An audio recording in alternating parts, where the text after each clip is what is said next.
आचार्य अकम्पन स्वामी जी 700 मुनिराजों के साथ उज्जैनी नगरी में उपस्थित थे। वह संघ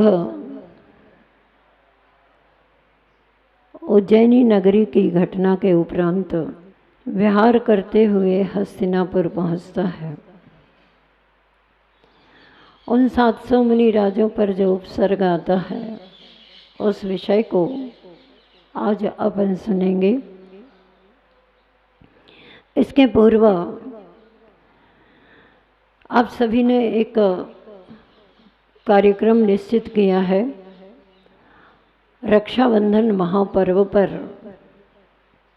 रविवार प्रातःकाल श्री शांतिनाथ भगवान जी का अभिषेक शांति धारा एवं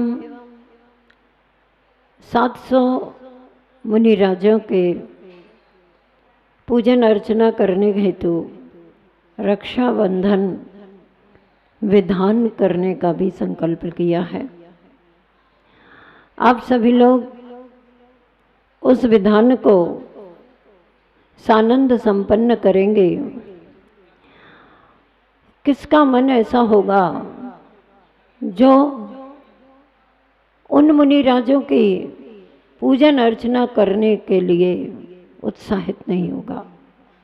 सभी उत्साहित हैं, आप सभी लोग भी उत्साहित हैं और 700 मुनि महाराजों के चरणों में स्मरण करते हुए मानस पटल पर सारा दृश्य हम उपस्थित कर सकते हैं कि किस दशा में, किस उपसर्ग की अवस्था में मुनिराजों ने किस तरह से अपने जीवन की समता को ऊंचाइयों तक पहुंचाया और उनकी उस समता को बलि आदि मंत्री आंक नहीं सके, उस समता का अंश भी नहीं समझ सके, बल्कि बदले के भाव का बीज उनके अंतस में बढ़ता चला गया।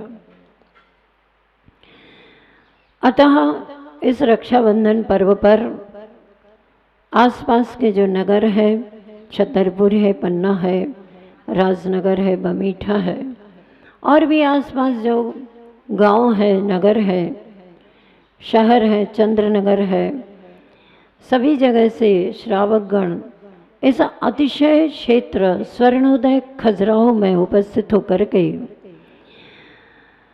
रक्षाबंधन पर्व विधान करेंगे और 700 मुनिराजों का स्मरण करते हुए उनके चरणों में अपनी श्रद्धा समर्पित करते हुए पूजन अर्चना करेंगे।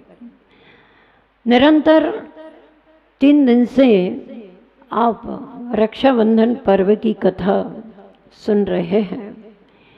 कल अपना प्रसंग वहाँ तक चला था कि मुनि श्री सुरसागर जी पर बलि आदि चारों मंत्रियों ने उपसर्ग करना चाहा था और चाहा क्या था, तैयारी कर ली थी और वहाँ पहुँच चुके थे और हाथ में चमकती हुई तलवारें लेकर के खड़े हो गए थे। घात करना ही था कि धर्म की शक्ति ने संयम, त्याग, तपस्या की शक्ति के द्वारा प्रभावित होकर दैवीय शक्ति ने उस उपसर्ग को रोक दिया और उनके हाथ ऊपर उठे थे, उठे के उठे रह गए।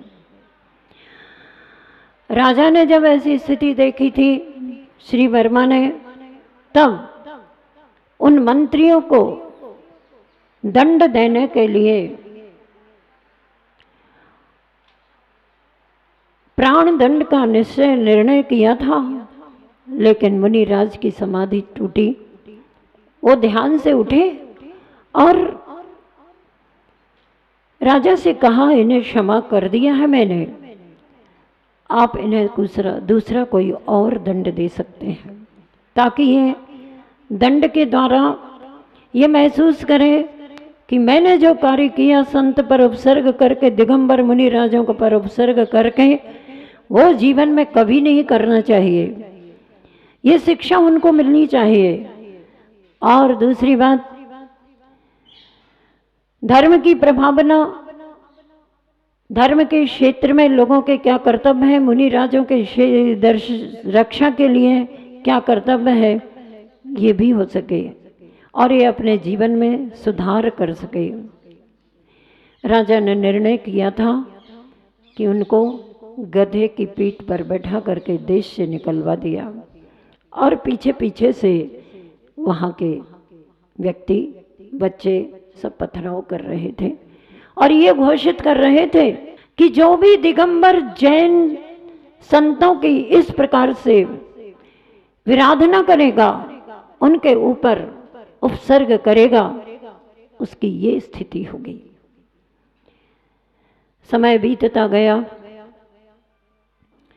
क्योंकि समय का चक्र तो हमेशा चलता ही रहता है। वे चारों मंत्री चलते चलते चलते चलते रास्ते में अनेक वेश को धारण करते हुए, भिक्षा से अपने पेट का पालन करते हुए हस्तिनापुर पहुंचते हैं और हस्तिनापुर पहुंच करके जिनकी जो प्रकृति होती है वो कहीं भी पहुंच जाए अपनी प्रकृति के अनुसार कार्य करते हैं। सज्जन होते हैं, दुर्जनों के बीच में भी रह करके अपनी सज्जन प्रवृत्ति को सुरक्षित रखते हैं, और दुर्जन होते हैं वे सज्जनों के बीच में रह करके भी दुर्जनों की प्रवृत्ति को छोड़ नहीं सकते, अपनी दुष्ट प्रवृत्ति को छोड़ नहीं सकते। एक बार राजा बड़े चिंतित थे, पीड़ित थे। उनकी उस चिंतित अवस्था को देख करके बलि ने कारण जानना चाहा, हे राजन, आपकी ये चिंतित अवस्था क्यों है? क्या पीड़ा है आपको? आप तो राजा हैं, सारी प्रजा आपके चरणों में नतमस्तक रहती है, अब इससे बड़ी और क्या बात? फिर भी आपका शासन जहाँ सबके ऊपर चलता है, सारे लोग आपकी आज्ञा का पालन करते हैं, सारे लोग आपको राजा महाराजा के रूप में सम्मान देते हैं, फिर आप इतने चिंतित क्यों हैं? राजा पद्मराय ने बलि मंत्री की वचन चतुराई को देख करके और विशेष आत्मीयता जैसा छल व्यवहार देख करके भी वे उनके छल को भांप ना पाए और उन्होंने अपनी पीड़ा का कारण बता दिया।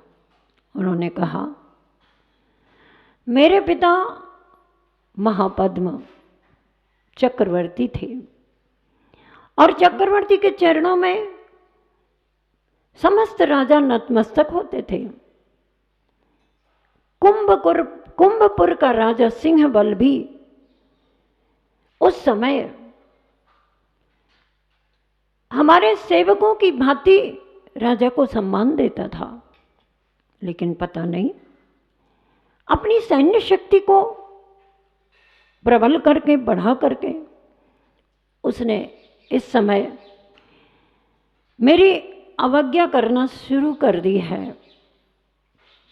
देखो, कोई भी इंसान हो और फिर ये तो राजा, अगर उनकी कोई अवज्ञा करे, गुरु की कोई शिष्य अवज्ञा करे, उनकी आज्ञा का पालन न करे, तो गुरु के ऊपर क्या बीतती होगी वे गुरु जानते हैं।